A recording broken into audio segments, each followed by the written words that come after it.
SAT practice test 1, which is freely available on the SAT website. And if you'd like, you could, if you're watching this after the fact, you could pause this video and go ahead and pick up your own copy and follow along with our answers.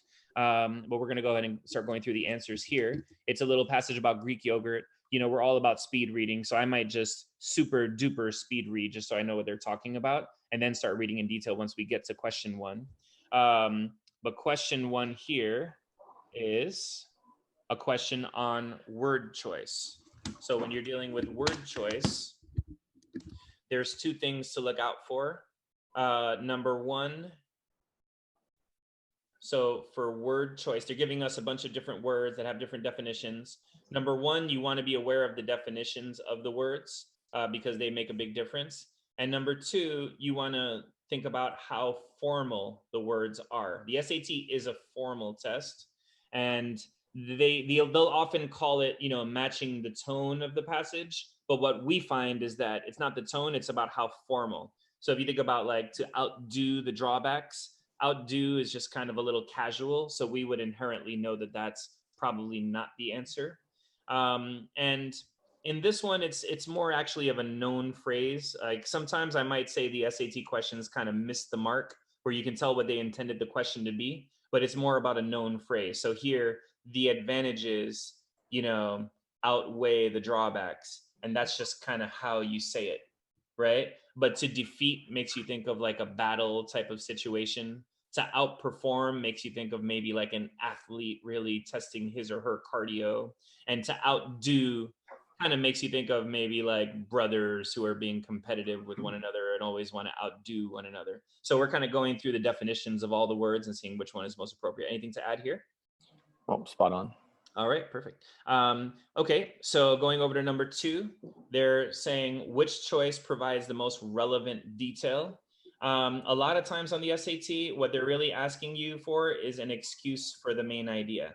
So when the SAT tells me what's the most relevant, then they're really telling me what was going on in the passage at that time and what's most relevant to that. So we need to kind of just understand what we were reading here. There's an environmental problem caused by the production of Greek yogurt because of the byproduct. Because Greek yogurt requires so much milk, it produces a lot of acid whey, and that's difficult to dispose of. To address that problem, they found a number of uses for it. One use is they can add it as a livestock feed. And so now we're talking about the different uses. We're going down the list of uses. So that's the excuse for the main idea, and they're talking about various uses for this thing as a convenient way to get rid of it, to use it. So along those lines, the right answer is going to be B for boy, because it's talking about we're converting it into something, and so we're using it as fuel and electricity production, right? Very good. So are we stopping or are we doing a couple more here? We could do a couple more. Alrighty. Quick ones. So going over to number 3 now. If it's improperly introduced into the environment, acid wave runoff can pollute waterways, depleting the oxygen content of streams and rivers as it decomposes. Okay, so one thing here, we're being quizzed on possessives and possibly on the use of commas. So we need to know that apostrophes on the SAT are only testing possessives. They also in real life have to do with abbreviations, like cannot becomes can't. But that's really easy, and the SAT is not going to quiz us on that. They're going to quiz us on possessives. So as we're looking through for any of these apostrophes and judging whether they're right or not, we need to ask ourselves, well, are these words possessive? So does something belong to the waterway? So for instance, the waterway's channels did this, or the waterway's fish did that. And so that just sounds a little crazy here because nothing belongs to the waterway in the way they're writing here. And then when you get to C, it's saying could have, would have, and should have are used for situations where maybe we're exploring other things that could have happened, right? That didn't happen. So that's very different than what they're going for here. So the could have is definitely not appropriate. And also with the word if is saying, well, what could have happened if this happened? So you could also look at that could have as repetitive as well. So then we're just reading it out loud to make sure it works. If it's improperly introduced into the environment, acid wave runoff can pollute waterways, depleting the oxygen content of streams and rivers as it decomposes. So it sounds good. And so 3 is going to be A. And now for number 4, we'll make this our last question for the day, and a very important question, because in our English 101 and our introduction to the one-liners, one of the important one-liners that will always come up is the special punctuation. So if you want your SAT writing, they call it writing, our section 2 score. If you want your section 2 score to go up very immediately, then what you're going to want to do is you're going to want to master the definitions of semicolon, colon, and long dash. So this now we're getting into the English 101 and why we went through all those definitions to begin with. So for instance, a semicolon is used for 2 independent clauses, right? So when we're looking at choice A for number 4, yogurt manufacturers, food scientists. So because a semicolon separates 2 independent clauses, that part that I just read out loud should have been its own sentence or be okay as its own sentence. And that's clearly not right. So according to this definition for the semicolon, A is not right because you don't have 2 independent clauses on both sides of the semicolon. For the colon, super duper important. And if you're a tutor listening to this, know this definition because it's embarrassing if you don't, and a lot of you guys don't. I'm sorry to be a little mean here. But the first part needs to be an independent clause. Second part is anything that describes the first part. Yogurt manufacturers, food scientists. So once again, because the first part is not an independent clause, a colon could not work there. And by the way, for the long dash, one of them is a colon, 2 of them is a set of parentheses, but we're not dealing with long dashes here, but another important definition to know. So it's just a list. Yogurt manufacturers, food scientists, and government officials are also working together. So it's a list, and in a list, you would never want this comma right there. That comma is very bad. So we're picking C, and we're getting rid of D. And as you can see, we're super excited to share this all with you and to boost your SAT scores. If you have any questions, go ahead and just let us know. Question 5 is a sentence location question.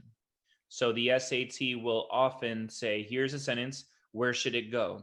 And the one-liner for this that you would want to memorize, like we were just saying, is look within and imagine. So now what is this doing? A lot of the one-liners will sound very obvious, like, oh yeah, of course I'm supposed to look within and imagine where it goes. But we're saying something more. The logical thing to do for a question like this is to look at the sentence, look at sentence 5, which I'm going to highlight in green right here, and to go ahead and just kind of immediately see where it goes. And so that's kind of shortchanging the process. We want to look within sentence 5 and spend a little extra time on sentence 5 processing it. You, the student, you make your money for processing. So it's not about going fast all the time. Speed, of course, is important, but that's not the thing. It's about you have an amount of time and an amount of energy, and you want to use that on the right thing. So looking within, spending a little extra time only on sentence 5 is going to tell us, you know, where to, is going to tell us what we need to know to quote unquote process this and then be an expert on this question type. Patrick, do you have something to add? No, I was going to say that's very good. And it also comes back to the theme from the reading section too.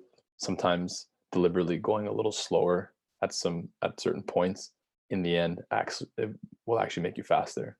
So same kind of thinking here. Take your time, and in the long run, you'll actually be quicker. You'll be faster, more confident when you actually need to answer the question.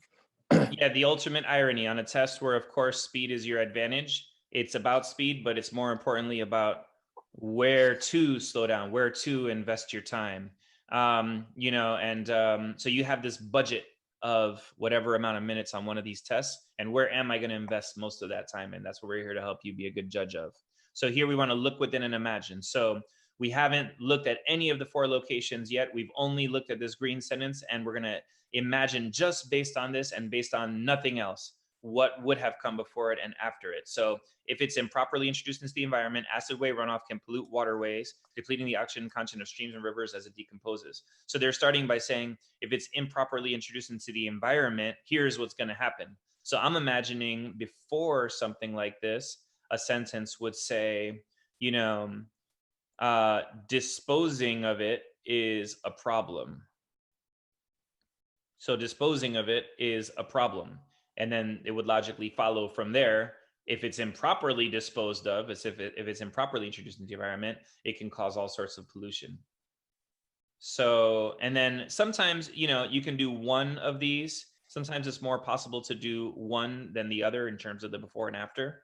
But after this, I might just, using my imagination, say, you know, it's going to pollute. And then that, here, if there's pollution, it might cause other problems on top of that. So once there's pollution, now here's what else is going to happen as a result of that, right? So we have a good, solid impression of what we think the answer should be. And the right answer is going to come to us, not the other way around. We're not diving right into answer choices before we've had any time for the most important thing, which is the processing. So we've got the before and after. Okay, now we can look through the locations and see. So one of the choices is after sentence one. We're looking for a sentence that says, disposing of it is a problem. And then the green sentence is going to follow. So the main environmental problem caused by production of Greek yogurt is a creation of acid whey as a byproduct. I mean, it kind of, if I had never seen this before, I may have liked it because it talks about acid whey, but it doesn't necessarily say disposing of it. So right now that's good, but we're looking for great. So now read sentence two. Because it requires up to 4 times more milk than conventional yogurt does, it produces a large amount of acid whey, which is difficult to dispose of. So there it is, right? That's what we were looking for. We need to dispose of it. And that's what they said right here, difficult to dispose of. So ideally we want it after sentence 2. And so looking, is after sentence 2 an option? Yes, it is in choice C. And the answer to number 5 is indeed C. Good, good, good. So let's go to number 6. The writer is considering deleting. Okay, so another one of our classic one-liners. When you're being asked about adding and deleting a sentence, this one is based on the main idea of the paragraph as a whole. So like I said before, a lot of these one-liners seem like they're kind of reiterating things that are fairly obvious as it is. But there's nothing obvious about that, because when I'm talking main idea, I could be talking momentary main idea, which we do sometimes. The momentary main idea is going to be sort of what's happening right in this part of the passage. It could be entire passage-based main idea, which is another important one, right? So to say it's based on the paragraph is actually a big deal for us. So it's based on the paragraph. And so we've got to ask ourselves, what's the main idea of this paragraph? Just notice, we're 2 questions into it. So much work needs to be done before you look at these guys. These guys are terrible at this stage in the game, because you don't want your adversary, the College Board, who's here to trick and fool you by and large. You don't want them giving you the clues and the hints that you're going to use. You want to do that on your own. So what's the main idea of this paragraph? And when we're quickly assessing main idea, we look at verbs. So we're not going to look at the part that's underlined because that part is in question. But nutritionists consider Greek yogurt to be a healthy food. It is an excellent source of calcium and protein. It serves as a digestive aid, and it contains few calories. It is slightly lower in sugar and carbohydrates. And because it is more concentrated, it contains more protein per serving, helping people stay healthy, I would imagine. And by the way, I'm going to delete this little highlighting because we are adamant that ing and to do words are not considered verbs. So to be is actually not a verb. We'll talk about that. I noticed that. Yeah. Did you notice that? No, just when you said it, I was. So, okay, so we've highlighted a lot of the verbs that are like our neon signs that tell us what's most important. So based on these verbs, what's the main idea of the paragraph now? I would just say talking about the health benefits of the health benefits of Greek yogurt. Yeah, this article influenced me to eat more Greek yogurt. My family more often. That's good. Thanks, College Board. Okay, so then should this be, does this go along with the health benefits? Does A go along with the health benefits of Greek yogurt?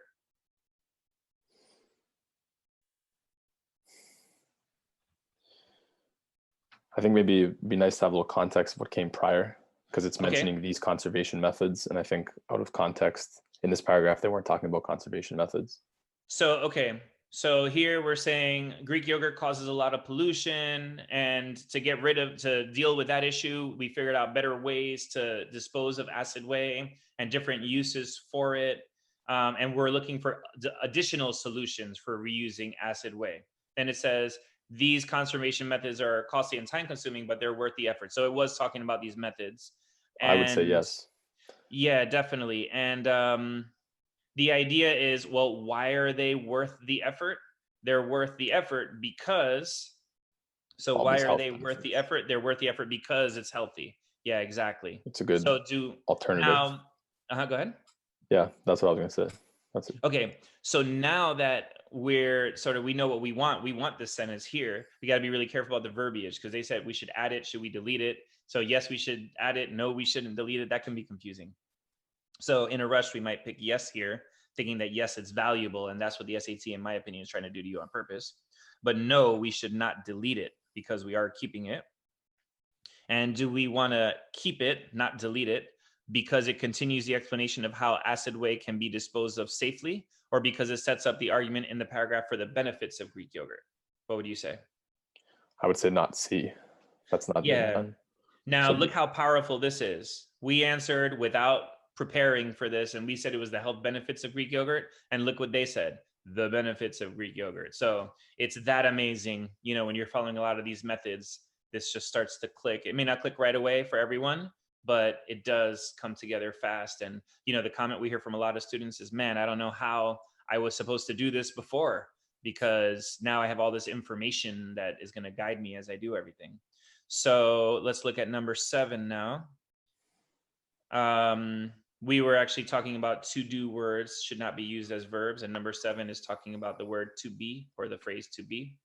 So what I'd like to point out about number 7 is that it says it is a source of calcium and protein.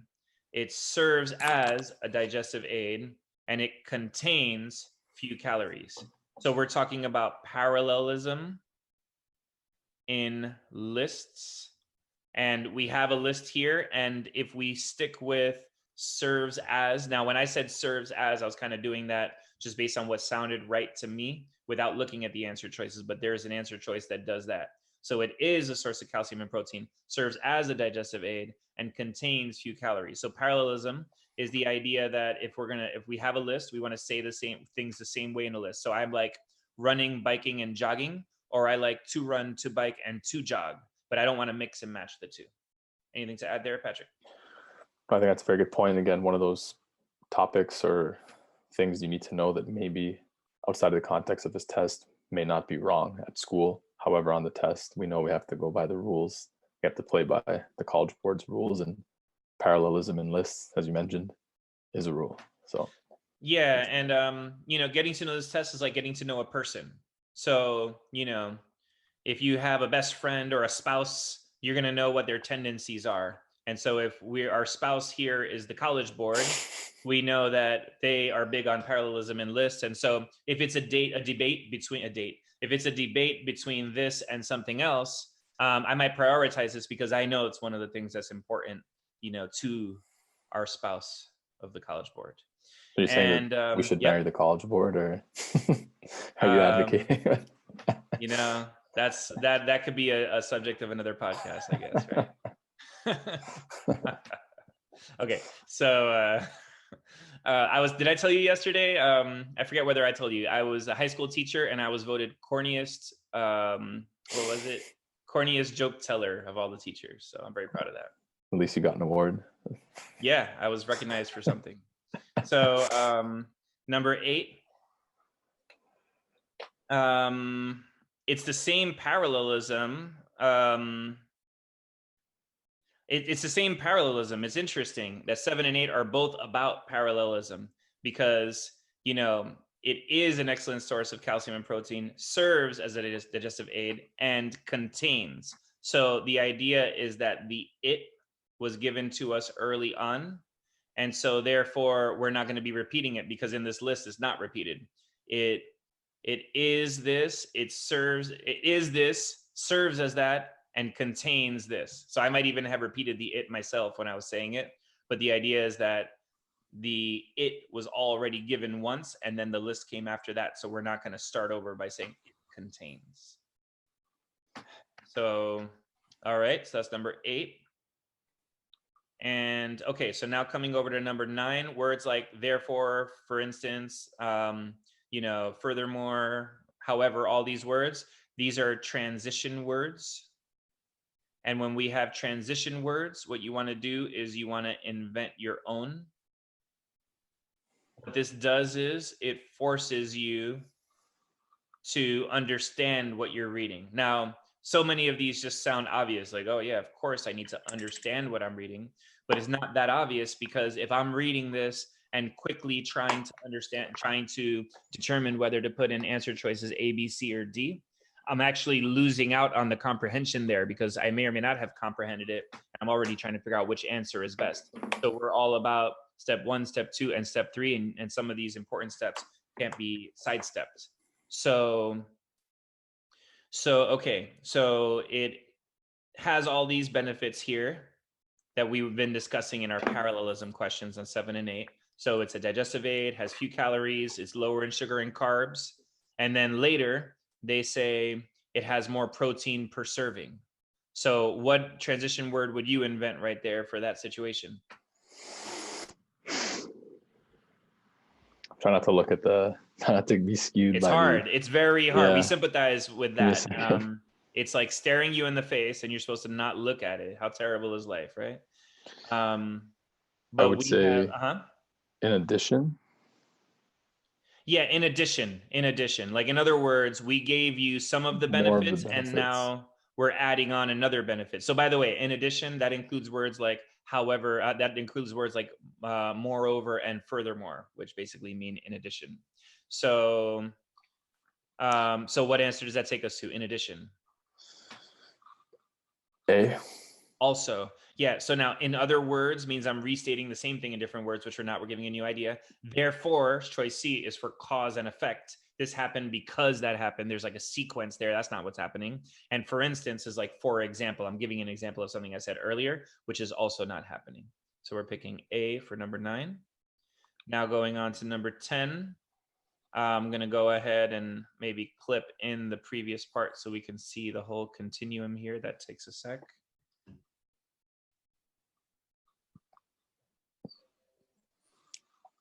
Okay.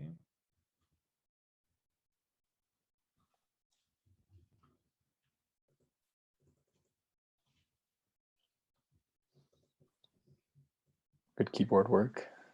Thank you, sir. Thank you, sir. Work on it every day, all day. All right. So because it's more concentrated, Greek yogurt contains more protein per serving, thereby helping people stay satiated for longer periods of time. So we're here talking about word choice, and word choice comes down to 90% of the time, it's based on the actual definitions of the words. Also, maybe 10% of the time, in our opinion, generally speaking, it's about how formal. The SAT always wants more formal because this is professional. This is getting ready for college. It's not like hanging out with your friends. It's not casual.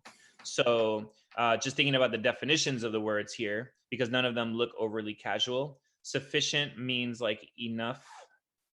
Complacent means it's almost like being depressed or something, right? Like you're not interested in improving. Kind of apathetic. Yeah. So apathetic, not wanting to improve. And fulfilled would be, fulfilled is like really deep. Like, are you fulfilled with your life, right? Which we're just talking about food here. So it's maybe kind of just a wrong context. It's not philosophy or anything like that. And satiated, if anyone needs help with that vocab, is a word that's used for food. Satiated means satisfied with regard to food. And that's what we're talking about. Greek yogurt has more protein, which makes you satisfied from a food perspective. So now we're going to number 11. Because, actually, let me just fulfill my promise to always highlight things that we want people memorizing. Okay, and number 11. Because consumers reap the nutritional benefits of Greek yogurt and support those who make and sell it, farmers and businesses should continue finding safe and effective methods of producing the food. Okay, so I might consider this to be a conjunction pair. You know, conjunction pairs are words like, you know, either or. They're structures of sentences that, you know, you fit the words around. So either this or that, neither this nor that. And in previous sessions, we've talked about some of the harder ones. Not only, but also. So not only am I the president, but I am also the client. If anyone really old gets that reference. And then another one is not but. It was not this, but that led to the issue. So here we're starting with the word because, and just think about situations where you'd use because. You usually would say, because this happens, this other thing happens. Like in other words, the word because does not get followed by a second sort of structural word, by a second conjunction. So therefore is going to be terrible there. And so is going to also be terrible. And so because consumers reap the nutritional benefits of Greek yogurt and support those who make and sell it, farmers and businesses should do this. So because one thing happens, the other thing happens without any other second structural word there. This is a wonderful time to emphasize the definition of when to use the colon. For the colon, the first part is an independent clause, and the second part is anything that describes the first part. That is an absolutely essential one-liner for you to remember. And we also had an important discussion of conjunction pairs and what they are. There are, of course, more, but once you tell yourself it's a conjunction pair, it helps you. So anyway, so actually as a general rule, when we have special punctuation, we want to judge that first. So I would have wanted to go to choice D first and say, is the first part an independent clause? Is it right here, Patrick? I think it's pretty clear to see that it's dependent with the word because. Yeah, it has the word because, and that's our definition of a dependent clause, is an independent clause with an annoying word in the front.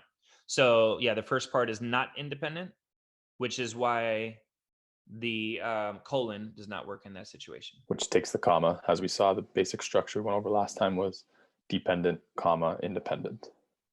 One of the basic. Yeah, in our English 101, there are 4 basic sentence types. Very good. Okay, so Patrick, I'm going to have you do some of the initial reading as we get to every question, just kind of reading the little area and introducing it to us, sort of balance it out a little bit. So go ahead, 12. All right, so dark snow. Most of Greenland's interior is covered by a thick layer of ice. Compressed snow, known as the Greenland ice sheet. The size of the ice sheet fluctuates seasonally. In the summer, average daily high temperatures in Greenland can rise to slightly above 50 degrees Fahrenheit, partially melting the ice. In the winter, the sheet thickens as additional snow falls, and average daily low temperatures can drop to as low as 20 degrees. Okay, so then the question here is saying that we need to represent accurately and effectively the information in the graph. So on my first read, it doesn't look like they're saying which of them supports the main idea of the paragraph the most or anything like that.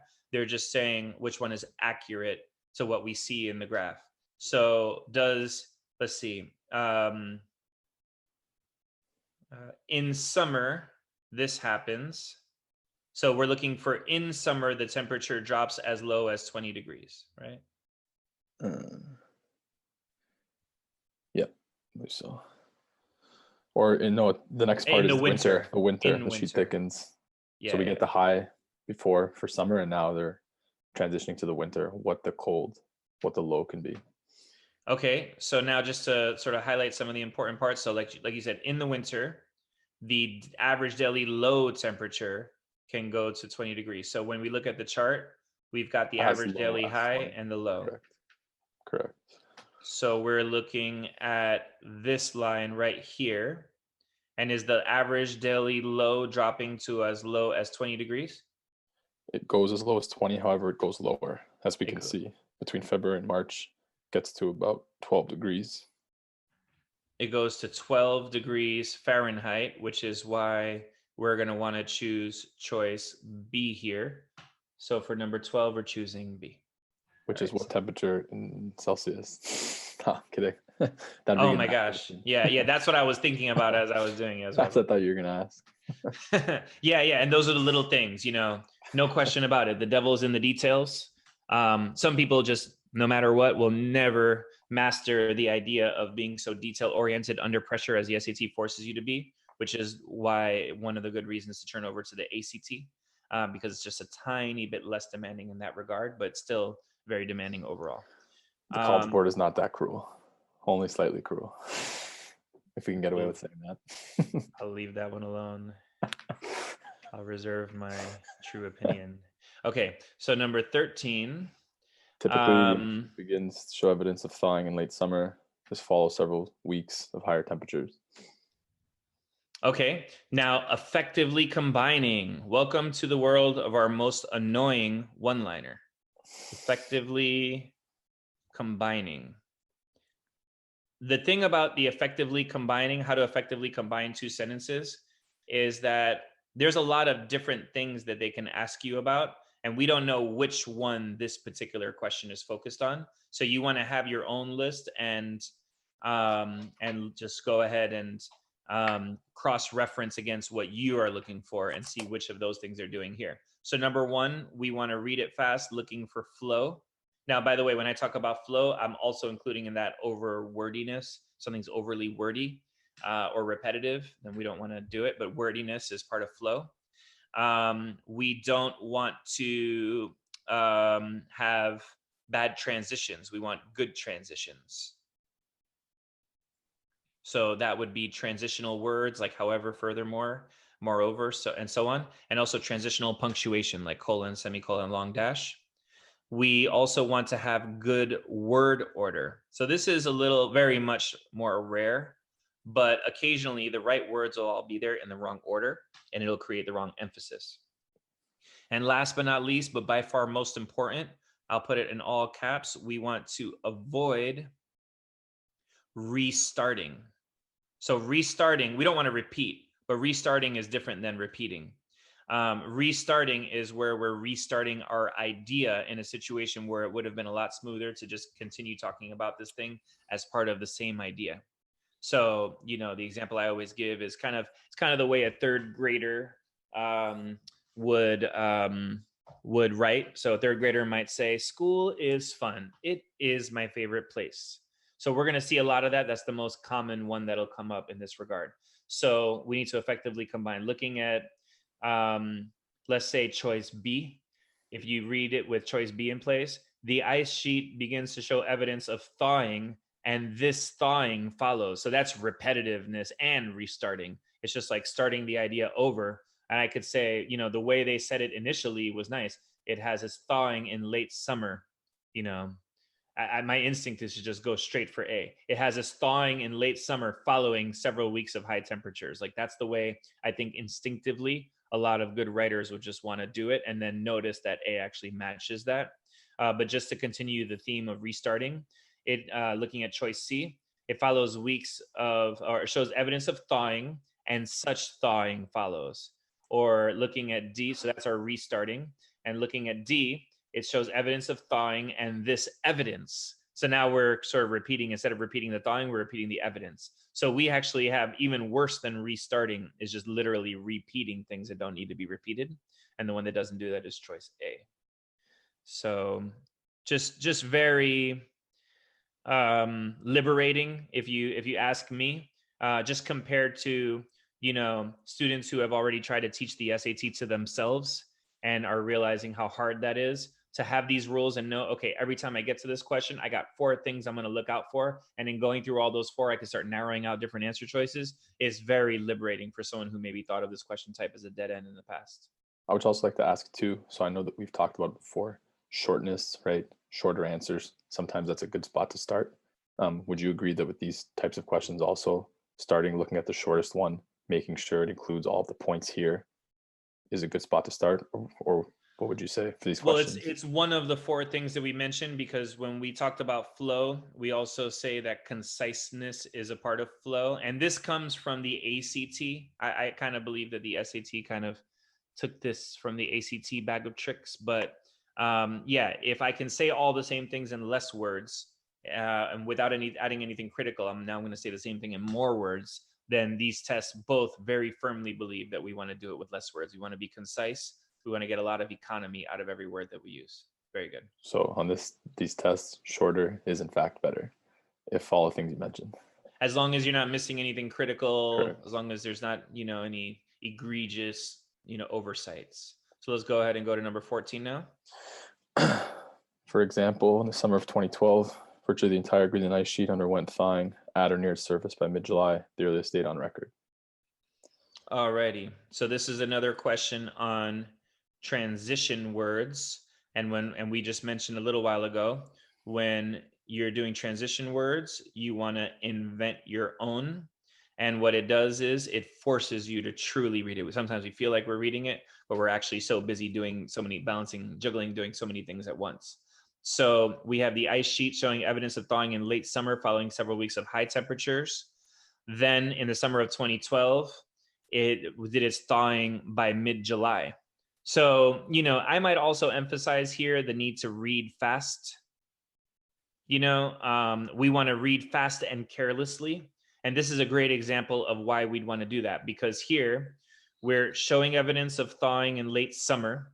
And then later they're saying the thawing happened by mid-July. So what the SAT is expecting us to notice is that that's not late. This is midsummer. Mid-July is midsummer, and this is late summer. And so they don't agree.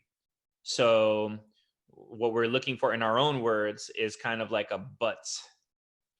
Although it typically happens in late summer, it typically happens in late summer, but in 2012, it happened in midsummer. So that's a very high level difficult. I'm not 100% sure that in a real live SAT, I would have the detail to be able to notice that. What about you? What do you think? Would you catch that, Patrick? I think it's a small detail, but I think that if we read after it says the earliest date, that might be a little trigger if you were just reading, but you weren't really paying very careful attention to the difference between late summer, mid-July, them kind of punctuating that sentence with this is the earliest date on record. Maybe that should make you stop and think, okay, they told us what was typical at the beginning, and now we have this record setting kind of summer. Maybe that could be a little more information to help let the light bulb go off that maybe something is contrary to what was typical, which they described in the first sentence. Yeah, Perhaps. absolutely. And that's really, really helpful there. And also, just to emphasize again, the reading fast, like if I'm going too slow, then it'll take me so long to process the idea of it was thawing in late summer. This follows several weeks of higher temperatures in the summer of 2012. You see what I'm saying? If I'm going at that speed, we have this unconscious thing that says that when we're working hard, we go slower because it means that I'm not going fast and being careless, like maybe in grade school we were taught. So by doing what feels like the right thing to do, you could kind of screw yourself up on a question like this. Which is a very good point, because I think that many tutors and prep books, they emphasize read very carefully, which implies that you maybe read not so fast, to read carefully, to absorb everything. But as we've proven, the opposite is actually much more helpful. Yeah, and are we telling you in one moment to go slow and another moment to go fast? Absolutely we are. Are we hypocritical? Absolutely we are. But this is one of the reasons why I love being an SAT, ACT test prep tutor, because we're leaving you more college ready, because we're helping you to develop judgment. That's the thing that's going to help you really succeed in college, is knowing when to be friendly, when to be standoffish, when to speed up, when to slow down, and developing that nuanced approach that is a little more complex, and you can do it. If you're doubting yourself and you hear that, don't doubt yourself. You can do this.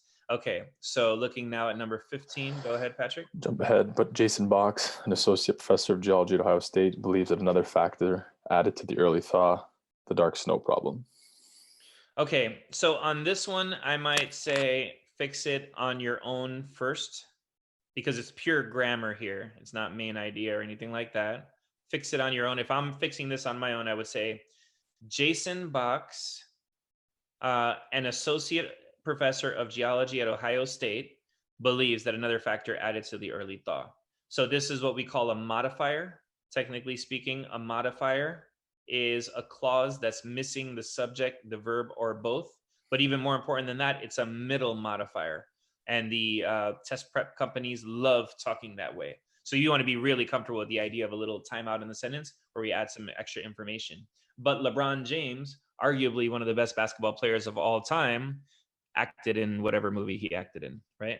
So you want to be comfortable sort of with that little aside in the middle of a sentence. And which answer choice delineates that with the proper commas? See? Jason Box, an associate professor of geology at Ohio State, believes that another factor added to the early thaw. Perfect. So number 15 is C. Very nice. And now we're going over to number 16. Okay, so now we have our special punctuation. And we want to kind of reiterate the rules for these. These are rules that absolutely should be memorized. For the colon, the first part is an independent clause, and the second part is anything that describes the first part. For the semicolon, it separates two independent clauses. And for the long dash, one of them is a colon, counts as a colon, and two of them counts as a set of parentheses. So those are our rules. And when you get special punctuation, I mentioned it a little earlier, you want to judge your special punctuation first. So we could go to the colon, say, is this a good colon? Go to the semicolon, is this a good semicolon? And little by little, we'll be narrowing out all of the wrong answer choices. So does A fit according to the semicolon definition? No. Why? Because the dark snow problem is not an independent clause. The second part is not independent. And for the semicolon, you need two independent clauses. Good. And what about choice B?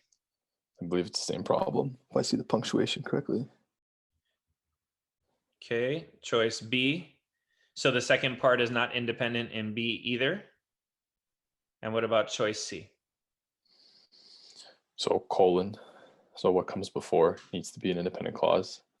But Jason Box, an associate professor of geology at Ohio State, believes another factor added to the early thaw. Independent clause, that works. And then what would come after in that case? The dark snow problem, describing what factor added to the early thaw. So that seems to respect both rules. Yeah, it describes the factor that they mentioned before. Perfect. So we have the first part independent. The second part is describing what they talked about, which is the factor. For D, it kind of follows the same rule, but the part after the colon just doesn't make sense, right? It's nonsensical. Being, this is almost a throwback to the old SAT. Being and having are kind of thrown in as sort of often, not always, no, nothing is always, but they're often throwaway wrong answers. So I might even say behind the scenes, whoever wrote this problem has been with the company from the old SAT, where it's like, when in doubt, just put the word being or having in a wrong answer choice. That's a good inside scoop there. Not available on any other test prep YouTube channel, so you got to be tuned in here. We're way too into this stuff, Patrick. We need a hobby. So another thing I wanted to mention, well, first of all, they're breaking grammar rules here. And if they're breaking a grammar rule in a way that's not up to us to fix, then so be it. Nothing's perfect, right? Because you don't start a sentence with but, as far as I know. But like, what are we going to sort of regard this as? We just have a sentence with but. I'm just gonna get turned into a meme with friends like you. Yeah, well, that's the thing, though. That's exactly what we're getting at here. Like, for instance, with run-on sentences, it's perfectly okay for some things that are technically wrong to be used when you're in a casual environment. But that's the judgment that we're learning is in the formal environment. You don't do it. So Jason Box believes that another factor added to the early thaw. So when we say that the first part is an independent clause and the second part is anything that describes the first part, it's okay for the independent clause to have a modifier in it, right? Like we already called it a middle modifier right here in red, because a modifier, the whole purpose of a modifier is that if it's deleted, it's okay. So functionally, we're kind of reading this sentence as if the green part didn't exist, and it's not going to interfere with our definition of the colon. If anyone is kind of being a little technical and saying, well, the first part wasn't an independent clause because it had that green part in it. Well, yeah, but that's grammatically considered invisible. So moving on now to number 17. And how much time do we have left, Patrick? Well, we still got a little time. Okay, able to get through these ones. You let me know, okay? No worries. Don't want to make you late like I did yesterday. Okay, number 17. That's all right. So according to Box, a leading Greenland expert, tundra fires in 2012 from as far away as North America produced great amounts of soot, Some of it drifted over Greenland in giant plumes of smoke and then fell as particles onto the ice sheet. So as Patrick was reading out loud there, we had this egregious run-on sentence. Tundra fires produce great amounts of soot. That's a sentence. Some of that soot drifted over Greenland. That's another sentence. So a run-on, or what some people will call a comma splice, is two independent clauses with a comma between. I might also say this is one where it would be okay to want to fix it on your own first, so that we have a really good idea of what we're looking for.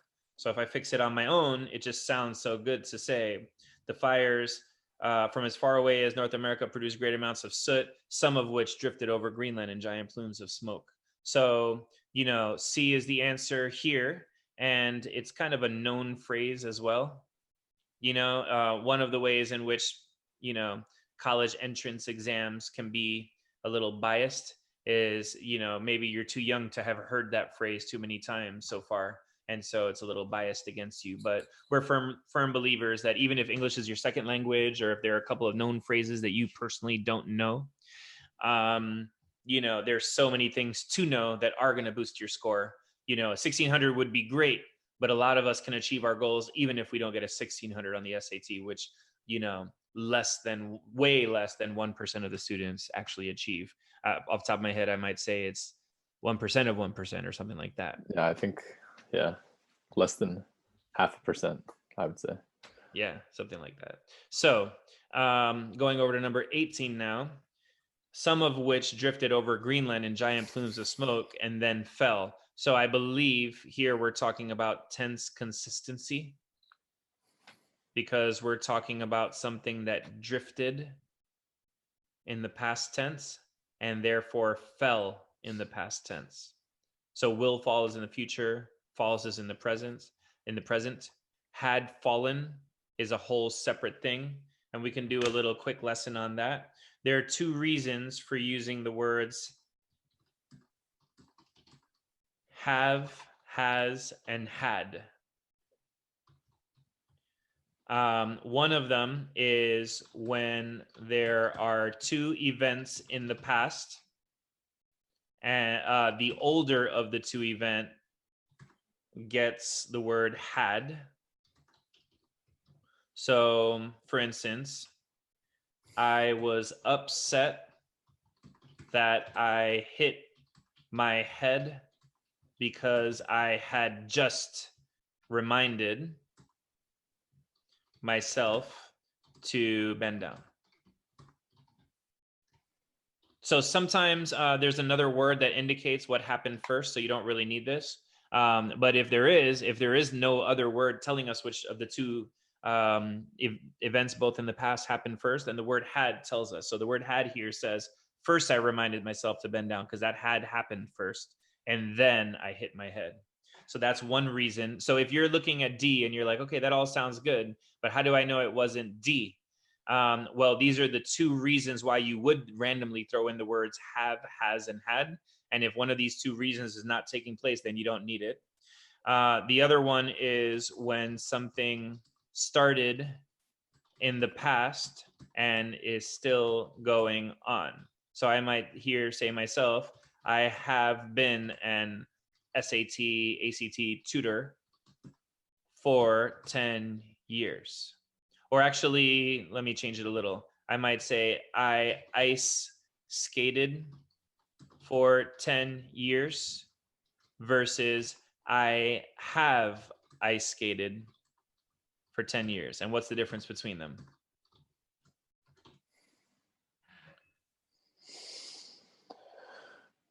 Well, the first one, you no longer ice skate, I would assume.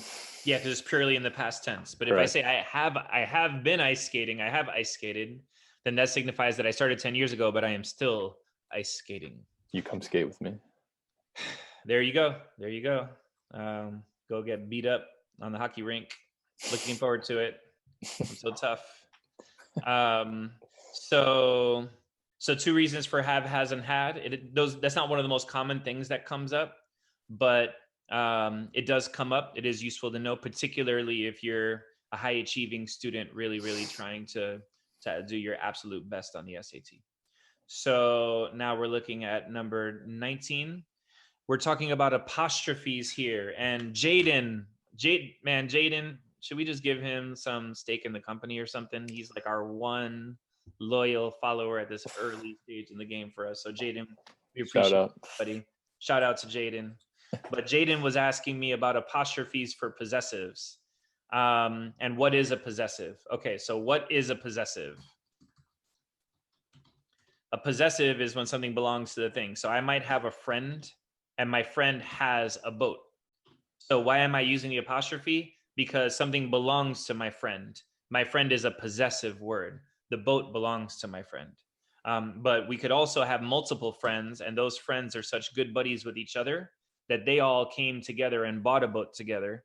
So if it's a plural possessive, there's a boat, but it belongs to my group of friends. So in that situation, I have my friends' boat, which is the idea that there are multiple friends, and the apostrophe goes after. So the little shortcut in terms of plural and possessive, plural and singular possessives is to look at the word before the apostrophe. So here we have the singular word before the apostrophe, and here we have the plural word before the apostrophe, saying does something belong to that single friend, or does something belong to that plural friend? So Jaden, our diehard follower who's gonna do amazing on the SAT because he's following all our videos. If this doesn't adequately answer your question, go ahead and let us know. We'll be more than happy to answer it for you again. But the reason we're going over apostrophes here is because of the it apostrophe S in number 19. So when we're talking about the word it, we have kind of an exception to the rule, because it apostrophe S is reserved for not the possessive, but the abbreviation. It's reserved for it is. So I can't be, in the English language, it can't be used for it is and also for when something belongs to it. So when something belongs to something that's being referred to as it, then we use no apostrophe in that one situation. So the possessive form of the word it has no apostrophe, and it's one of the only words that does that. So that might be kind of what they're asking us about here. There's a lot going on question 19. So if you're a little confused and distracted by all of our side conversations, we apologize. But there's a lot going on here. There's something else that's really important that must be mentioned here, which is the idea that, let's see. Scientists have long known that soot particles facilitate melting by darkening snow and ice, limiting its ability.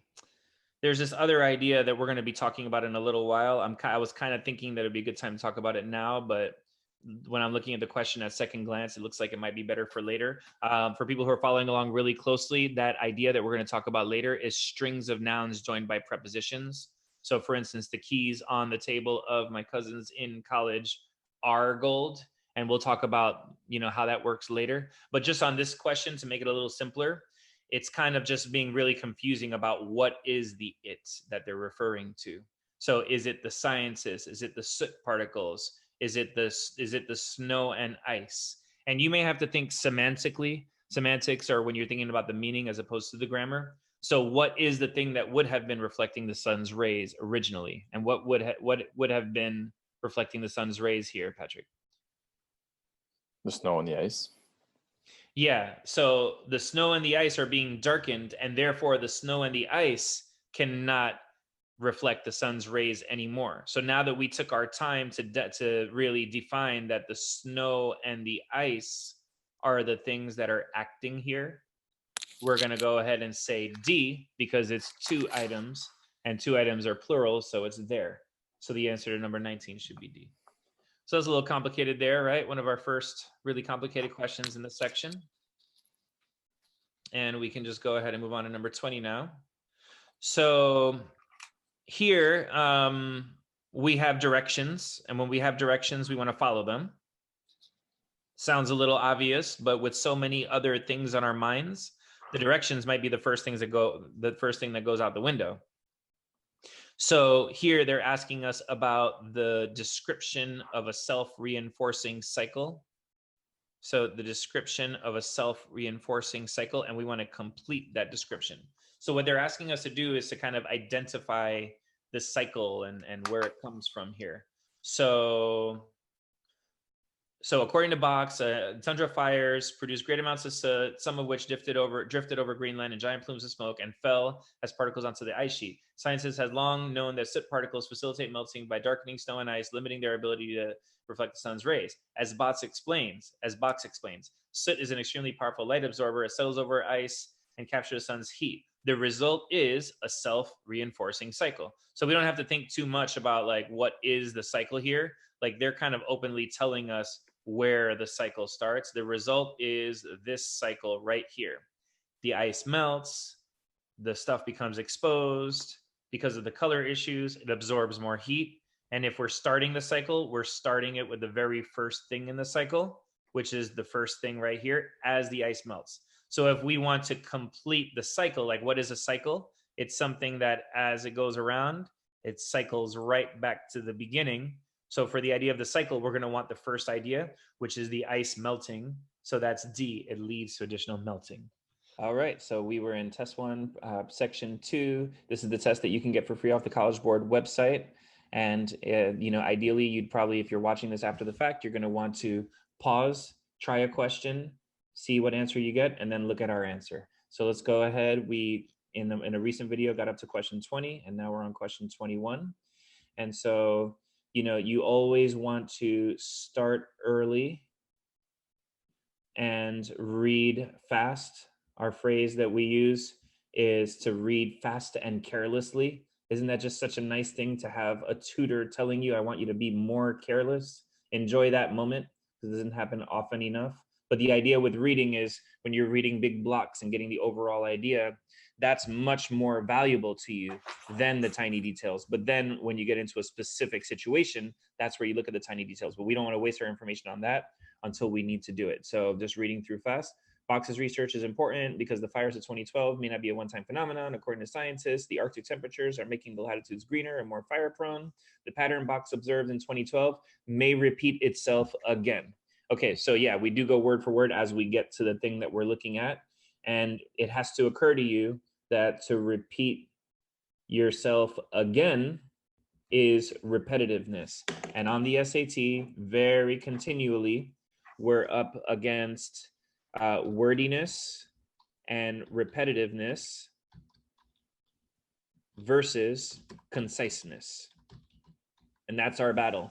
And another way to identify this question type is when one answer choice is way shorter than the others. That's when you want to be looking out for this thing.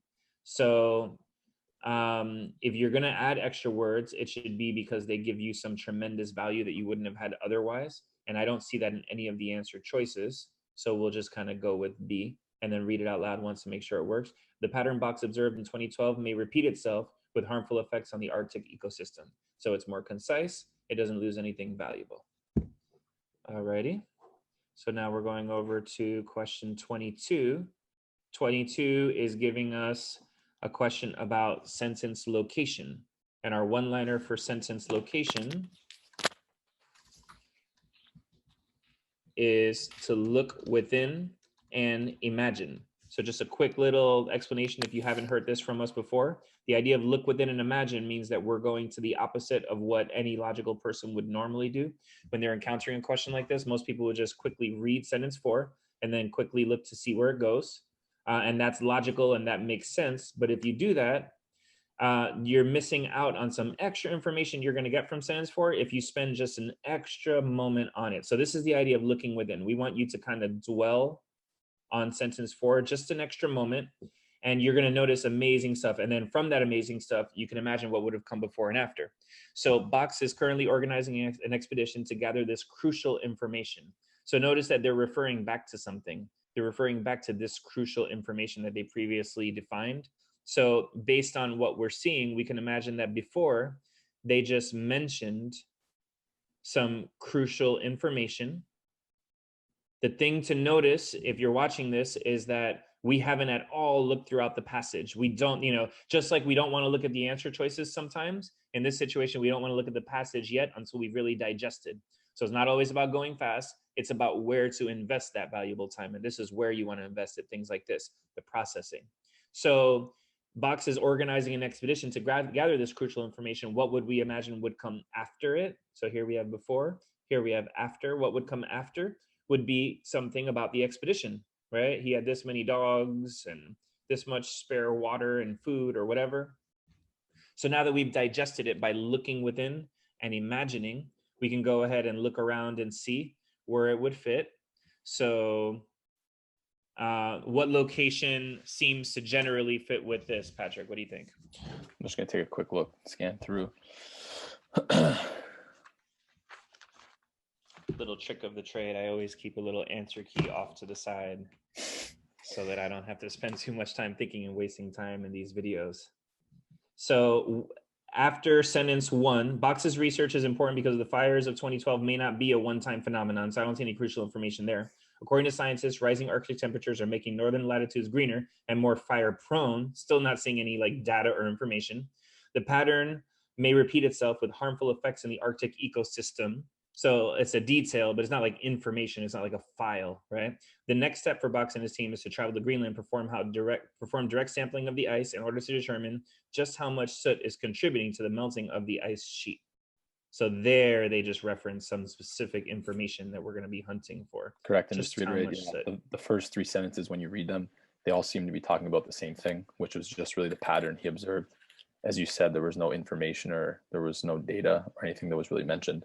So that's what I would say for the first 3, just seem to be talking about the same thing. And then obviously once you get into sentence 5, we get more specific into the details or the data that they might be looking for, as you mentioned. Very good. Very good. I mean, it's all information, right? But now that we've highlighted this pink part, we can see the difference. It's like an experimental type of information or a notation of something, like when you're doing an experiment or research. So that's the information. And we said that after might be information about the expedition. Members of the public will be able to track the progress and fund the expedition. So there is some information about the expedition. So for 22, we're going to say D after sentence 5. And, for people just joining us, if we're highlighting something in yellow, it's because we want you to memorize it. And we've been doing this for a while, and we're some of the more some of the more specialized SAT and ACT tutors in the world. So if we're telling you if there's something you need to remember to do better on these tests, definitely take that to heart. We're helping you quite a bit with this free information. So looking at number 23, we want to read fast and gain some momentum. So we want to read fast and carelessly right into 23. Okay. And when I left my office as a website developer for a position that allowed me to work from home, I thought I had it made. I traded in, and notice we're never reading word for word unless we're at that point where we need that kind of depth. I traded in suits and dress suits for slippers, my early morning bag lunch for a midday trip to the refrigerator. The novelty of this, now I'm slowing down, the novelty of this comfortable work from home life, however, soon got worn off quickly. So what am I noticing here as I glance around? We've got one answer choice that is way shorter than the others, and that should be a cue once again to the wordiness and repetitiveness versus conciseness. So the trick with this one is not how to handle a question about this, because when we're looking to not be repetitive, then we want to not be repetitive, and we want to be concise, we'll pick the shortest one. That's easy. It's identifying that this is what the question is about. So you get a lot of people who are wondering, whether there's some grammar they should be looking at here because they didn't yet notice that it's about wordiness versus conciseness. So I'm not seeing anything necessary in the other ones, and I am seeing repetitiveness. Where's the repetitiveness in choice A, Patrick? Well, it says soon got worn off quickly. I also just think that it's too wordy. I just think that it sounds awkward also. And then for B and C, I would just say the word promptly. We don't need that because we have the word quickly again. But I think A really just sounds awkward, not to mention it has soon. Yeah, it sounds awkward. The same as promptly, correct.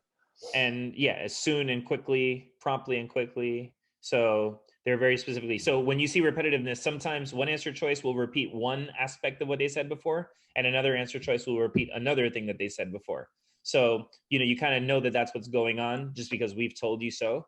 And so you kind of have that heads up, and then you can look around and see if they mentioned each of these things that are put into each of the answer choices.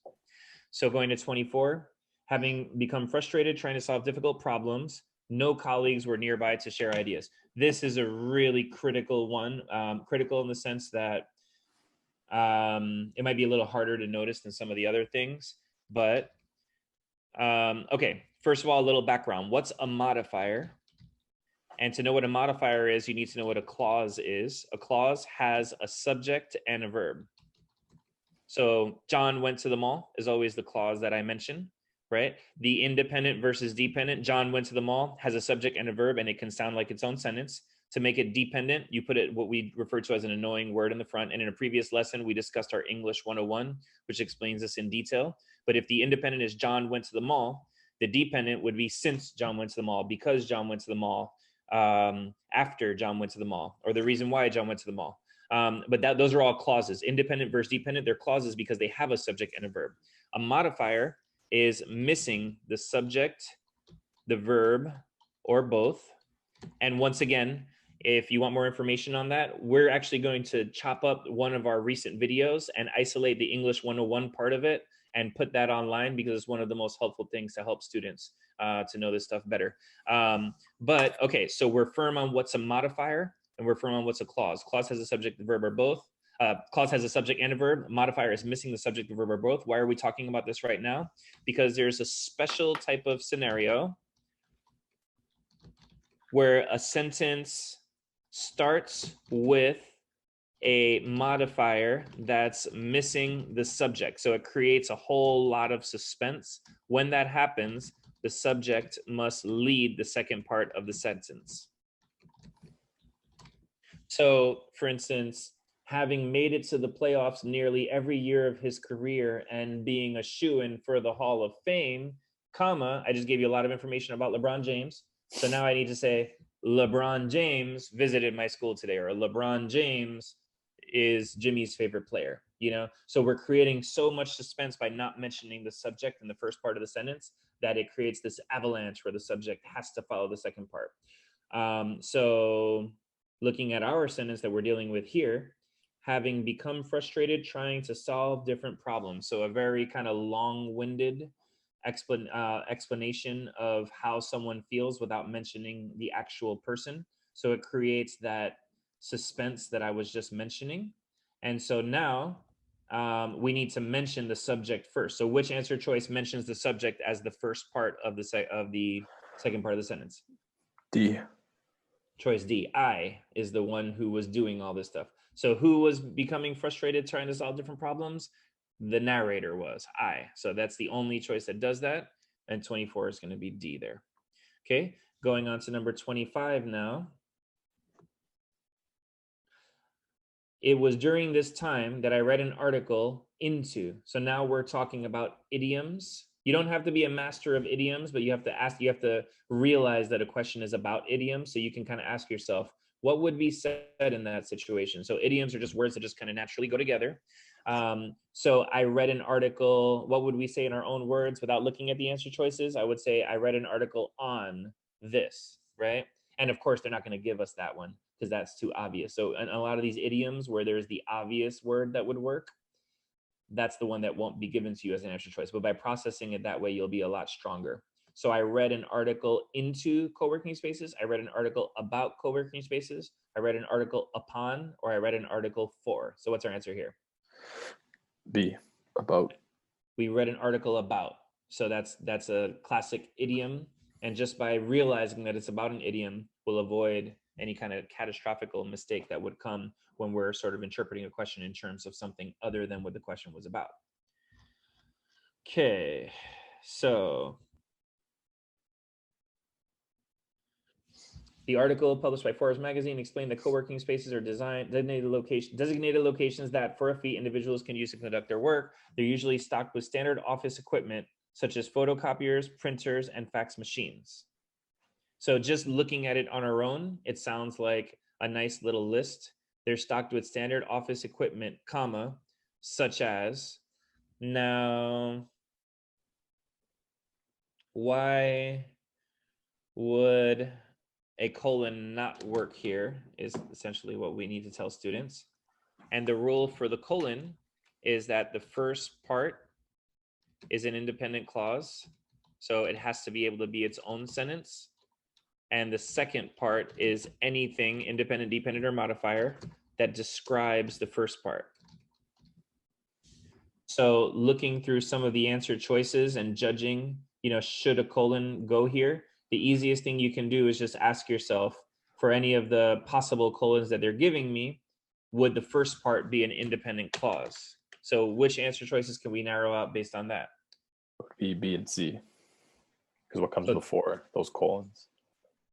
So equipment such as, that's just not, if you read it on its own, the part leading into that, it's not a sentence. And you said A for the other one? No. Oh, I said just B and C. B and C. C. Okay. And then the question is why we don't want a comma right here. What would you say to that? So spaces are usually stocked with standard office equipment, comma, such as. So here, why do we not want a comma after the such as? Well, I know some people just teach it as a rule. You can't have it afterwards. What would you say from the more It's a little bit of more grammatical a point of view? slippery one there. Like, why do we not want a comma? One thing we teach is that there's 6 reasons for a comma. So if you're in any of these hairier situations where you're trying to determine whether to keep or delete a comma, that you can kind of see both sides of it, then you want to have this set of rules memorized: 6 reasons for a comma. Number 1, if you have a dependent clause followed by an independent clause, and we won't go into too much detail right now on these. Number 2, if you have a modifier, if you can say that what I'm separating apart is a modifier, then I want a comma. If you have 2 independent clauses, it's either a semicolon or a comma conjunction. If you're setting up a quotation, so this is what he said, quote, and I quote, if you have a list, so a list is coming later in this, but we don't have the list yet. And last but not least, a description following a description. So he went into the dark, gloomy house, or he loved her long, flowing hair. So if I'm trying to determine in a testing situation where I'm highly stressed out anyway, whether to keep or delete a comma, I'm just going to ask myself, does it fit into any of those? And I think we can clearly say it doesn't. Do you agree? Correct. It doesn't. Okay. So, alrighty. So going into 27 now. It was stocked with photocopiers, printers, and fax machines. In these locations, however, the spaces include. So we're talking about transition words for number 27. And for transition words, you want to invent your own word there. What that does is it forces you to read it in a way that sometimes we feel like we are, but we're really not, because we're balancing so many competing interests when we do a test like this. So what kind of transition would you have maybe wanted in sort of this blue space right here? I would have said maybe furthermore to begin the sentence, the word furthermore. So they're stocked with photocopiers, printers, and fax machines. Furthermore, which kind of means in addition. In addition, they often include small meeting areas. So, and then that's exactly what happens sometimes when you do it in your own words. You end up with the answer. So in addition to equipment, they also have this. And if there was something else that meant in addition, it would be a tough decision to make, right? But that kind of goes exactly with what we invented on our own there. And okay, so looking at number 28 now, the writer is considering deleting the underlined sentence. So our one-liner for adding and deleting. And this is very critical because we need a little clue on what we should be looking at here, is that it's paragraph based. It's based on the main idea of the paragraph. So this is one of these areas where even though we're in a time crunch a lot of the time, we have to slow down, or else there's just almost zero chance of getting a right answer. You want to get the main idea of the paragraph and announce that to yourself. So what's kind of the main idea of this paragraph? I would just say basic description of what co-working spaces are and what equipment they have, how they're furnished. Yeah, it's like defining them in terms of like what they have, right? So the cost of launching a new co-working business is estimated to be 58,000. Does that go with the definition of what a co-working space is? Doesn't really tie into the same details they were going over. Yeah, the cost is unrelated to just saying what one is. So should it be kept or deleted? We're going to say it should be deleted because it blurs the paragraph's main focus with a loosely related detail. I like it because it repeats information that has been provided in an earlier paragraph.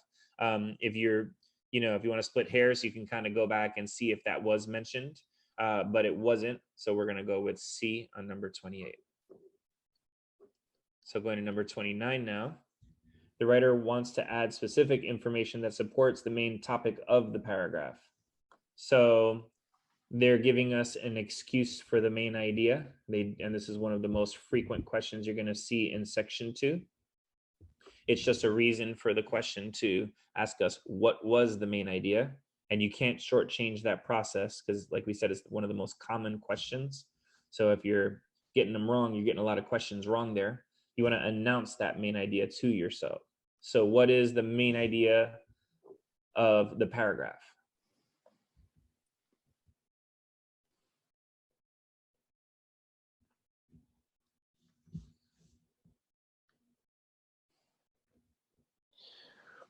Well, I just kind of glanced at it briefly. It seems to be the collaborative efforts, I guess you could say, of the people that work in a co-working space.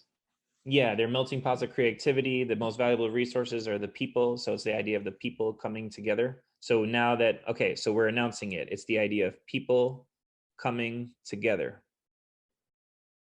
You definitely want to, students in general want to build their confidence on answering questions in their own words. If I were just beginning in all this, I would say, I don't want to answer in my own words. There are probably many different ways to do that. And how do I know that my way is going to be good? But the lesson really is that in a lot of situations, there's one and only one sort of main idea. And we can talk at length about how to arrive at that. But you want to build your confidence in just going out on your own and saying, this is what it is. And the answer choices come to me and not the other way around. So we want to add specific information that supports that main idea. So perceived effect of co-working on business skills. And so then if we're talking about people coming together, I guess that's kind of relating to, let's see what question they're asking us. We need to complete the sentence with relevant and accurate information. So this is a really interesting question because right here they're saying we're going to support the main topic. And then they're saying that we want relevant and accurate information. So sometimes you don't know in which vein they're asking. But which do you see off the top of the bat, off the bat, any of these that kind of jive with the idea of people coming together? So A says, I would say B looks 71% of respondents indicated that using co-working space increased their creativity. I'm trying to so look people back are coming together and or, it makes them better than they would independently be. I like it.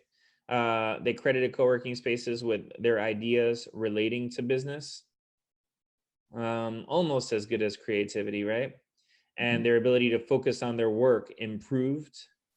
So I would definitely favor B or C in terms of like the idea of coming together is going to kind of, let's see. Now it makes me kind of want to look back and see, did I see anything? Actually, creativity is the other thing that maybe we glossed over in the beginning, right? So if creativity is the focus, then that's going to want to take us more to answer choice B. And B is the right answer here. So we are reiterating the main idea. And we just talked about the gamble involved in answering in your own words and what happens if I'm wrong. And we just saw right now that that's not so bad, because even if in the off case, our just assumption is just a little different than what the SAT wanted, we're still in this position of power where we could say, you know what, let me take one more look and wait a minute, that does actually match up. So we processed it and that kind of enabled us to do that. And then also, or just to go back, sorry, on why Yep. C, I think also could be wrong because it's saying that respondents credited co-working spaces with giving them 74% of their ideas relating to business. However, the graph, the chart is more just the impact, the increase on your ideas relating to business. It's not necessarily saying that they received 74% of their ideas from the co-working spaces. It's saying that they had a positive impact, an increase of 74%. So maybe we're kind of splitting hairs there, but maybe No, no, just no. a little nuanced That's small huge. That's difference. really, really big and really valuable because, particularly on the reading section, sometimes it looks like there's 3 right answers, but when you take a deep breath and look away and just reset yourself, you'll notice tiny little wordings like that. Remember, the job of the writers of these tests is to make the wrong answers wrong because they don't want to be taken to court after the fact and sued either. So it's your job to do the best you can on this test. It's their job to give you situations where only one answer is right. And you'll see a lot of those kinds of wordings that will help to discount a wrong answer choice. So now going into number 30, they're actually the people whom use them. So let's just kind of talk about the differences between who and whom, they and them, we versus us, she versus her, and there are a lot of these, and it goes on, he versus him. The formal way to understand this is that the words in the blue column here are for the subject of the sentence and the words in the pink column are not. But when you're in a rush, you kind of want to say to yourself, these are the words that should go before a verb. And these are the words that are not going to be before a verb. So an example of that would be just throwing around a football. So who threw the football to whom? Who threw it? So that'll be our verb. Who threw the football to whom? They threw it to them. We threw it to us. She threw it to her. He threw it to him. They all sound good. So when you're judging who versus whom, just look to see if there's a verb. So people who use them, these are people who are using. So they are before a verb. And so it has to be C or D. And then just a singular versus plural. We're talking about plural people who use something. So 30 is going to be choice D. Okay. I'm just gonna hop off. I'll let you continue, but I'll catch you guys tomorrow. Okay, sounds good. Sounds good. And okay, so thanks, Patrick. And we'll go ahead and try to get to the end of this section right now for people who are using these tips in the short term and can really use those answers. Have a good one, Patrick. So looking at number 31, the writer wants to add the following sentence to the paragraph. So what's the best placement for this sentence? We're talking about sentence location, and we talked about one of these a moment ago. We want to look within and imagine. So looking within this sentence, so we're taking an extra moment just to focus on the sentence in question. So after filling out a registration form and taking a quick tour of the facility, I took a seat at the table and got right to work on my laptop. So just looking within this sentence, knowing that it's about co-working spaces and it's about a person who kind of tested it out for him or herself, we know that this is the beginning of the process. So this is a really easy one to kind of look within and imagine, because I might be arriving to the co-working space and then I might fill out the registration form and then I might go ahead and get to work in a co-working space. So this is a very clear sort of step in that process for number 31. So looking through, I decided to try using a co-working space. So we're thinking about trying it. We chose a facility that did something. So far, we're not at the registration form part of the process. Throughout the morning, more people appeared. So, well, now we're at the co-working space because they're describing what it's like at that space. So the idea of filling out the registration form has to be after sentence 2 and before sentence 3. So number 31 is going to be C for cat. So in number 32, we're talking about the definitions for the colon, semicolon, and long dash. So I'm going to go ahead and just bring those in from a previous lesson.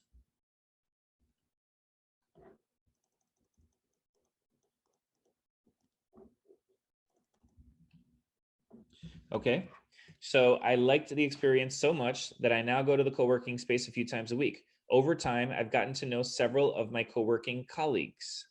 So does this fit the definition of where to use a colon? You can see in blue here that the colon definition says that the first part is an independent clause and the second part is anything that describes the first part. So I've gotten to know several of my co-working colleagues. This little piece right here is a modifier, so we ignore that in this conversation. So that is an independent clause in pink. The second part is going to describe the colleagues. If it does, then the colon works.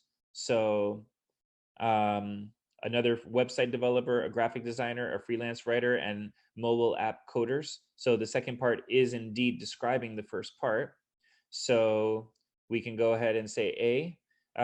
The semicolon would be for two independent clauses. And the part that I underlined in purple here is not an independent clause, so that doesn't work. You always want to judge your special punctuation first, because it will kind of either narrow out and make the question easier, or it'll hit the nail right on the head. So here, this is such a perfect situation for a colon that we can just kind of pick it and move on. So looking at number 33, even those of us who work in disparate fields are able to share advice and help each other brainstorm. So this is our question on word choice, where you have four words that essentially mean the same thing, and one of them is more appropriate. 90% of the time, at least, it comes down to the definition of the word. Sometimes it comes down to how formal the SAT generally favors answer choices that are very formal. So even those of us who work in disparate fields are able to share advice and help each other brainstorm, give wisdom in terms of the definition of each word. So we all know what advice is. Wisdom is very profound, and just sitting around the workplace, tinkering with things, it doesn't really fit. It's too profound. Proclaim our opinions. If I'm proclaiming something, I'm thinking of like taking a political stance or making a speech or something with a lot of gravity. So that's why I don't like this. And to opine, to give your opinion, once again, I might kind of say that that's political. I mean, what a strange word there, right? But that just makes me think of someone who's standing on top of a soapbox and saying, I declare, I opine this. So that's kind of my problem with D. So now for 33, we'll just say A. You know, if you think of people at a workplace, they are going to just kind of share advice with one another, help each other brainstorm. You know, and I might see this as kind of an exception to the rule, because we say with word choice that we want the definition or we want it to be very formal. But one thing that I'm kind of noticing here is that helping each other brainstorm is actually kind of casual, and sharing advice is actually kind of casual as well. So generally, we've noticed that the SAT likes the more formal ones, but here we're kind of seeing that both of the things that, you know, the one that was already there and the one that we're picking to match it, they're both kind of equally casual. So at least they match each other, which is the most important part there for number 33. So let's go to number 34. 34 is asking us about transition words. Transition words, and for transition words, you want to invent your own. Like we always say, that forces us to read it in a more profound way. And so just kind of speed reading into all of this. Long viewed by many as a stereotypical useless major, philosophy is now being seen by students and prospective employers as, in fact, a very useful and practical major, offering students a host of transferable skills with relevance to the modern workplace. Philosophy is the study of meaning and the values underlying thought and behavior, but the discipline encourages students to analyze complex material. So we have kind of our thesis statement here, where we're seeing that philosophy is starting to be seen as useful in today's world, which I maybe disagree with, but philosophy is being seen as useful in today's world. Now, then they go into the blue part. What is philosophy? So if I were doing it in my own words, I would say, here's the definition. Like, in other words, they don't transition well because we're going from the thesis statement that philosophy is actually useful, and we're taking a step back and saying, okay, in order to understand this better. So maybe in my own words, I would have said, in order to understand this better. But definitely not a contrast. We're not getting an example. And nevertheless means even though. So, you know, he smelled bad. Nevertheless, we invited him to our party, right?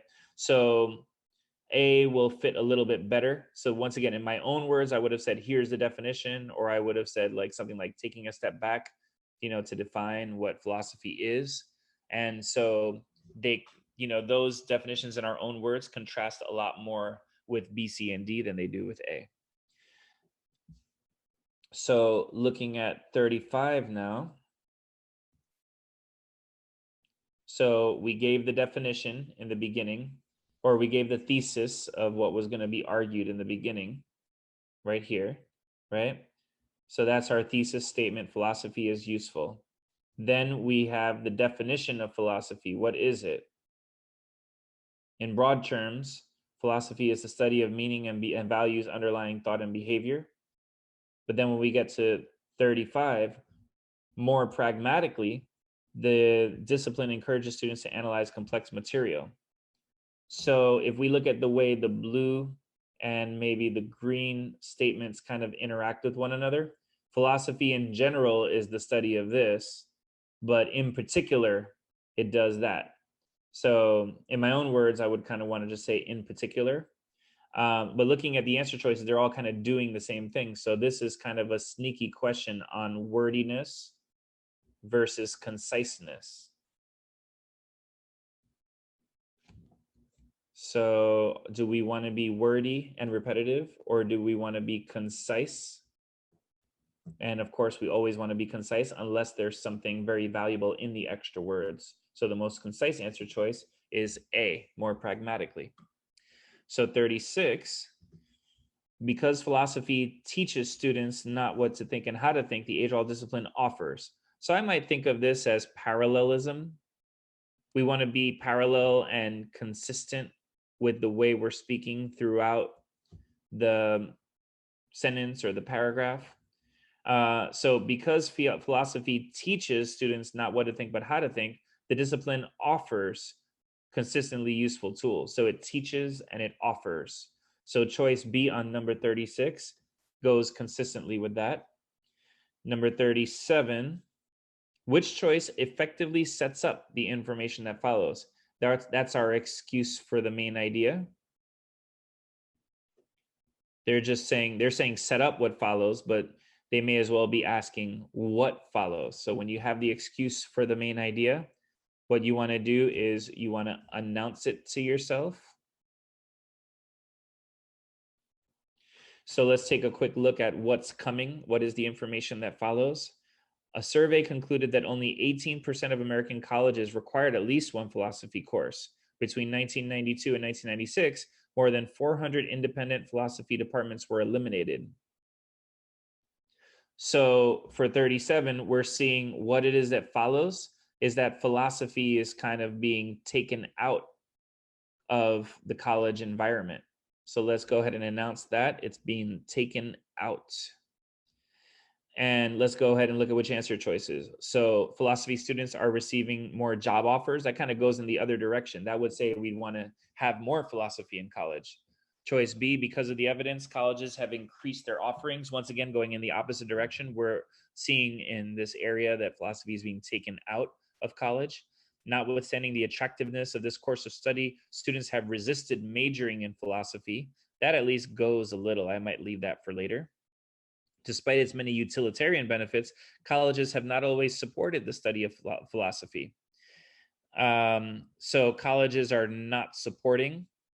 So now, if we're, in our own words, we said philosophy is being taken out, but by who? It's by colleges. So if I look at C and D, they're both in line with the idea that philosophy is being taken out, but it's the colleges who are taking out philosophy. They're removing philosophy from their departments. So between C and D, D has the colleges removing philosophy. So now going on to number 38. 38 is a transition. And let's see. We're transitioning, okay, within this red area here. And so just clean up the screen a little so we can see more clearly. So this is a confusing question. I've grappled with it with students before.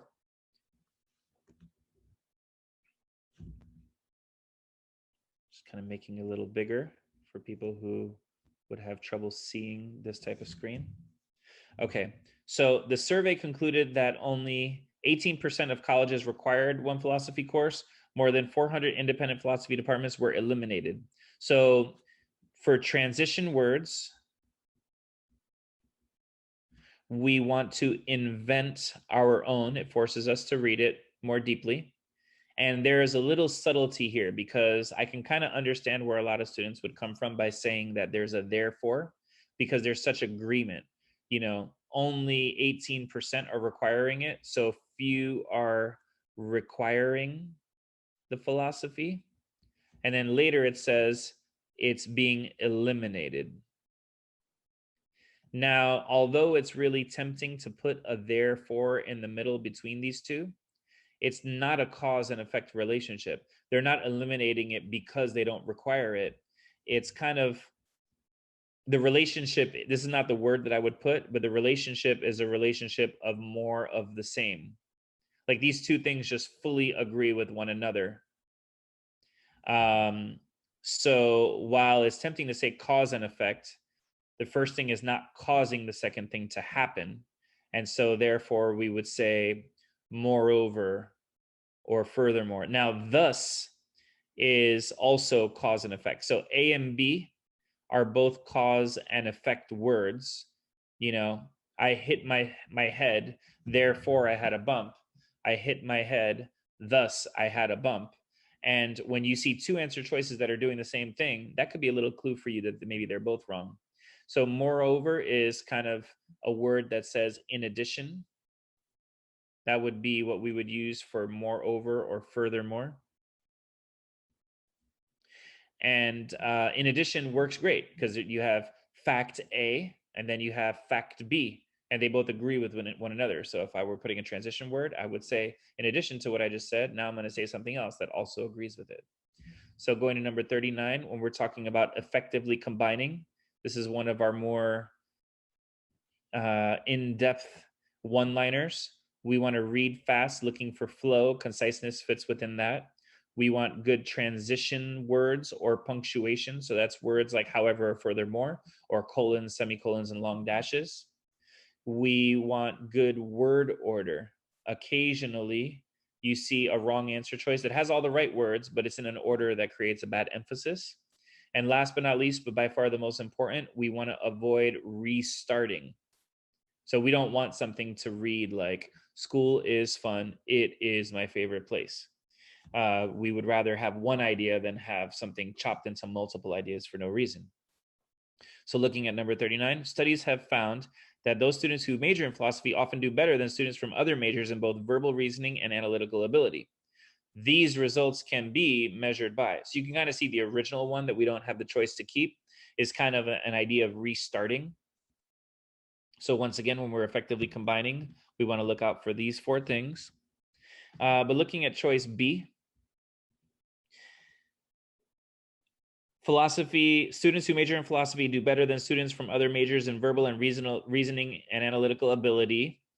And these results can be. So here are the results, and these results can be. Or looking at C, they do better in these subjects, and this can also be, is essentially what C is saying. And D is the easy one to get rid of because when is something that we would use in a special situation. Like this happens when that happens. It's being used. It's often used to tell us about simultaneous events, which is not what's happening.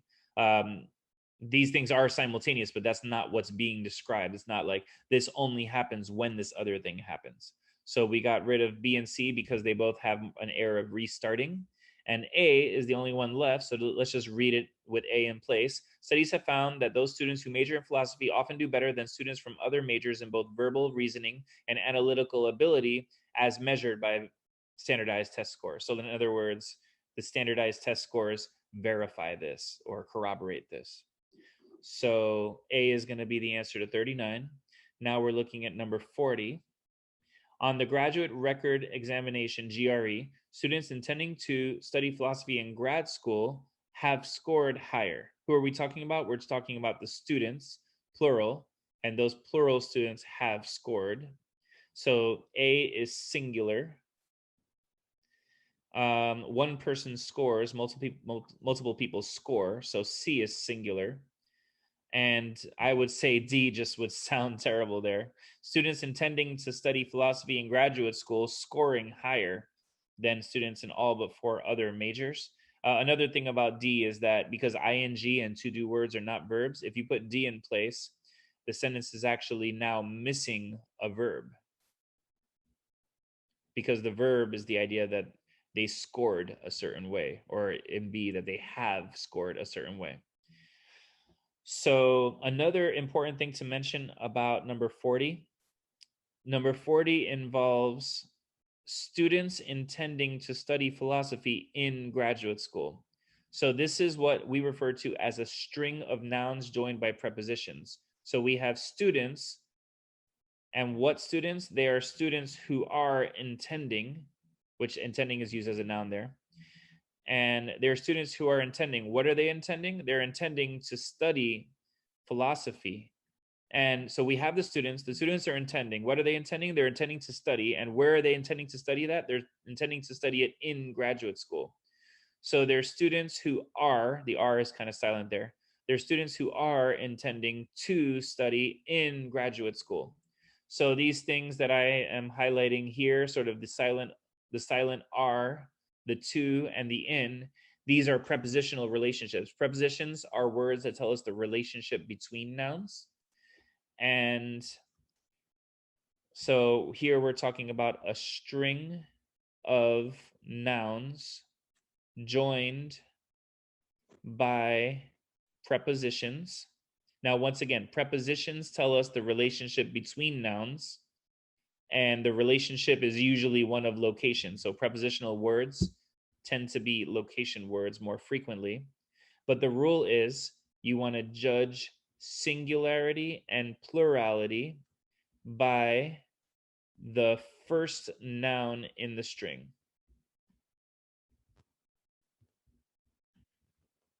So what's the first noun in the string? Students. So once we identified that, we can essentially read this as students have scored higher. And so the idea of the string of nouns joined by prepositions is the idea that you're able to focus on the word that does the determining and not focus so much on everything else. So the students have scored higher, and that's another reason why we lean toward choice B here. So now going over to number 41.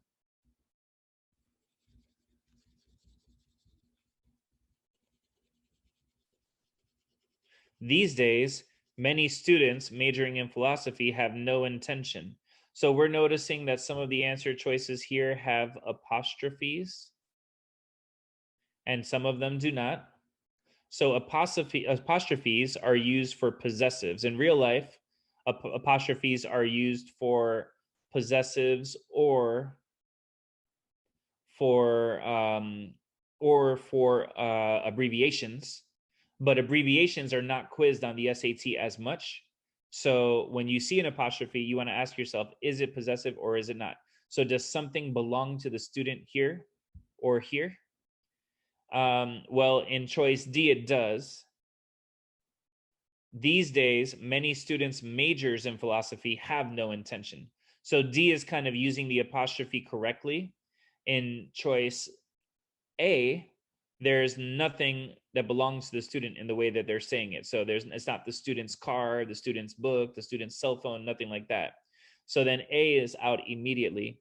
And D, even though it's using the apostrophe theoretically correctly, it's kind of changing the meaning in a bad way, because the students' majors are not the things that have no intention.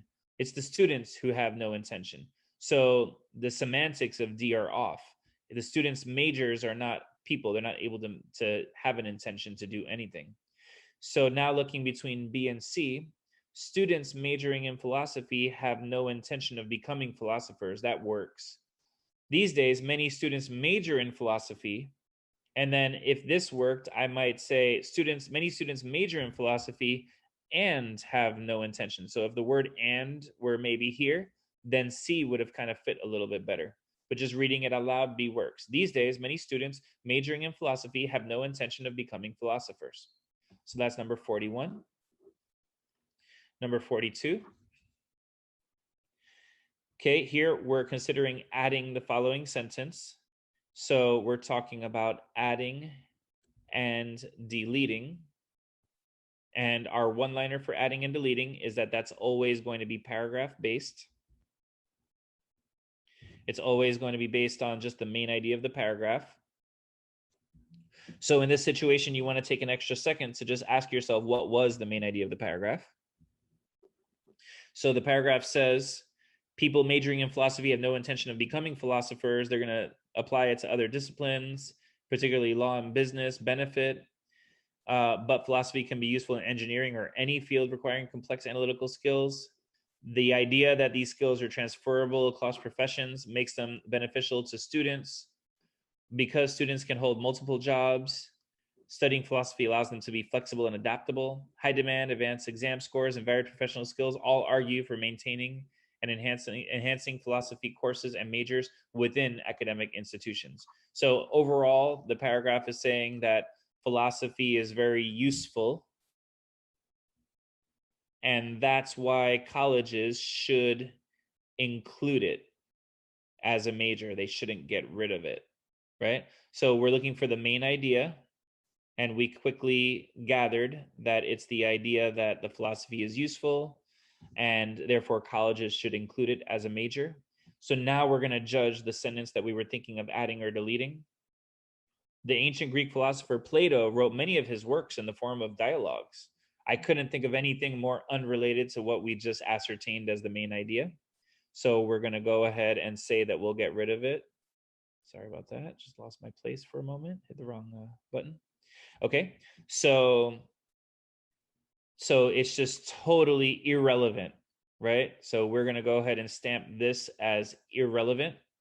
And so are we going to add it? No, heck no, we're not going to add it. Does it blur the paragraph's focus by introducing a new idea that's unexplained? Absolutely. Does it undermine the passage's claim? This little tidbit here, I've never seen it right. That doesn't mean that they won't throw us a curveball one day and make it right. But just know that the backstory is that this is used as almost a fluffy throwaway wrong answer choice to our knowledge, undermining the passage's claim about things.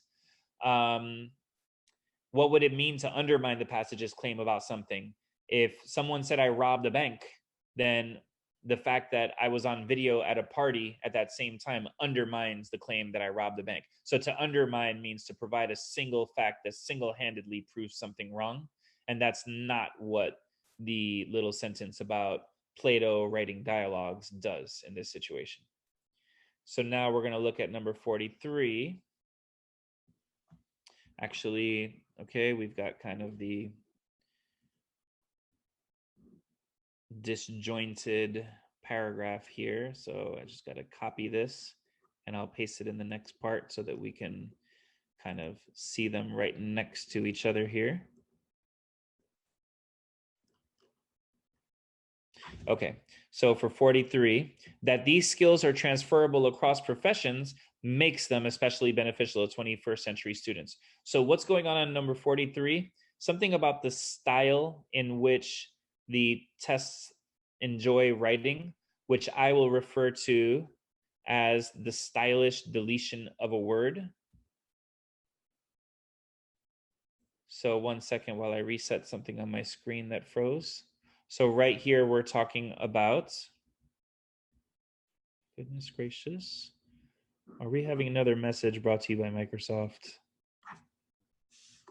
Love-hate relationship with Microsoft, gotta say, because they make a lot of what I do possible, but their current version of OneNote freezes a lot. Okay, so we're talking about the stylish deletion of a word or words as a general style that these tests enjoy talking. So when they say that these skills are transferable, we just want to be really comfortable with that style. It was something more prominent on the older SAT, but it's still relevant today. What's really being said here is the fact that these skills are transferable across professions makes them beneficial. So our comfort level with how this is written and the fact that it's okay in the SAT world allows us to say that we're going to just go ahead and delete it because it's not needed in that sense. that these skills are transferable. Okay, so the fact that these skills are transferable across professions makes them especially beneficial to 21st century students. So why are we allowed to kind of read this as if the words were there? The idea of stylish deletion of a word is the idea that if we can understand the meaning without the words being there, like we just did, sort of seeing those invisible words, then it's considered okay. Really weird. It took me a long time to explain it because of how weird it is, but it is something to be familiar with when you're preparing for these tests. It's like getting to know a person.